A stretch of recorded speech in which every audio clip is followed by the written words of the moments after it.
Hello and welcome to Roadcraft. If you want to be a smarter, better, and safer driver, you're in the right place. In this episode, can you drive faster than the speed of light? No. But can you drive faster than the useful range of your headlights? For sure. How fast is that? Probably slower than you think. Let's figure it out.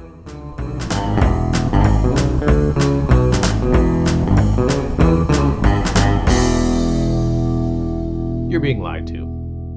I know, conspiracy theory, clickbait, blah, blah, blah.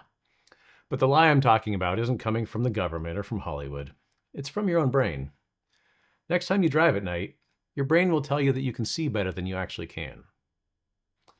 We process visual information in two ways. Ambient vision is for where we are in the world. Focal vision is for what? Like, what am I looking at? Ambient vision has a wide field of view, poor resolution, and is pretty much colorblind. But it works great at night. Focal vision has a narrow field of view, can see high levels of detail, and recognizes color, but it's terrible when it's dark.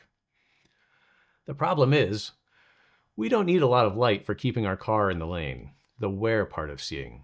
Our headlights are more than adequate. But they fall short for obstacle recognition, the what part, and sometimes by a lot. Your ability to easily travel in your lane leads you to believe that you can adequately see and respond to any obstacle up ahead in the road. That's the lie.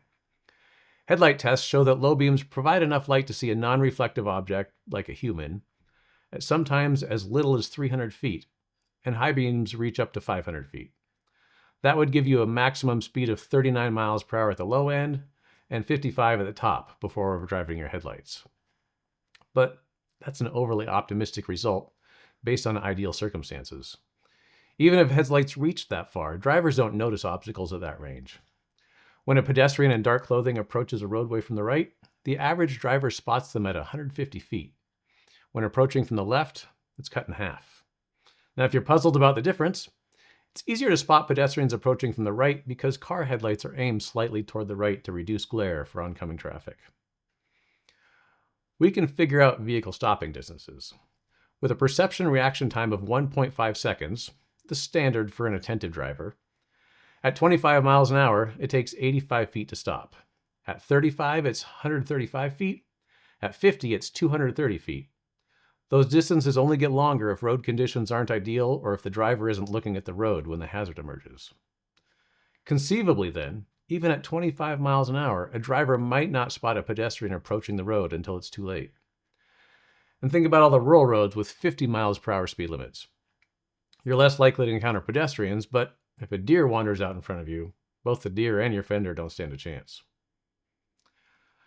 So, is the problem our headlights? To quote one report, headlights found in US vehicles fall short on safety. But that's not exactly correct. Our headlights fall short of lighting the road at the speed we would like to drive. If we drove slow enough, our headlights would be all right. However, many of us would find that speed unacceptable. The reality is our headlights aren't up to the task of illuminating hazards in the road at the speeds we typically travel. And we're willing to drive that fast because our brain is lying to us about how much we can actually perceive. So don't listen to the lie.